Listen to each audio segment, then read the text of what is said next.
Alabama will take on Austin Peay for the first time in program history. The Governors from Clarksville, Tennessee will be the Tide's final non-conference matchup before next week's Iron Bowl. Austin Peay enters the matchup 7-3 and 3-2 in the ASUN Conference. The Governors are just outside the top 25 in the FCS as the first team receiving votes.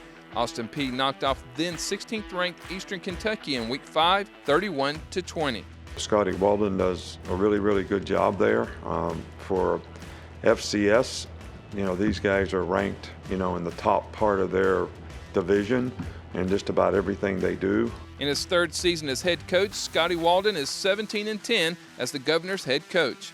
Although Austin Peay has never faced Alabama, their head coach has. Walden was on the Southern Miss Golden Eagles staff back in 2019 when they made the trip to Bryant-Denny. In that matchup, the Crimson Tide won 49-7. Prior to becoming the head coach at Austin Peay, Walden was the interim head coach and co-offensive coordinator and wide receivers coach at Southern Miss. Austin Peay is 13th in the FCS in total offense, averaging over 450 yards per game. Leading the Governors' offense is Mike DeLello. DeLello is second in the ASUN with 230 passing yards per game with 21 touchdowns. They average 450 yards a game on offense with a lot of balance. Quarterback does a really good job with them. Number 10, McCray, is a really explosive player that they do a good job of utilizing his talents.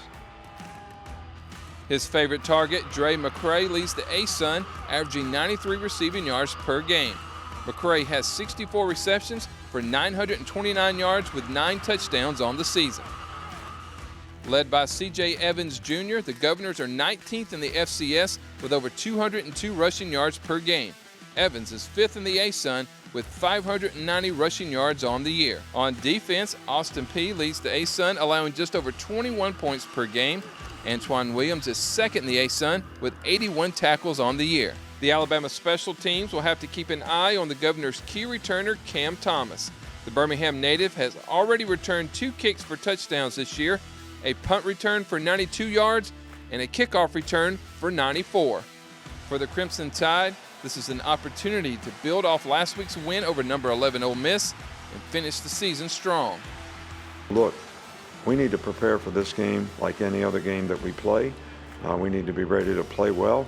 They have enough people on their team to be able to take advantage of any lack of execution, and certainly we want to focus on us being able to execute, in a really positive way and try to build on the momentum of, having a good second half and improving to finish the season.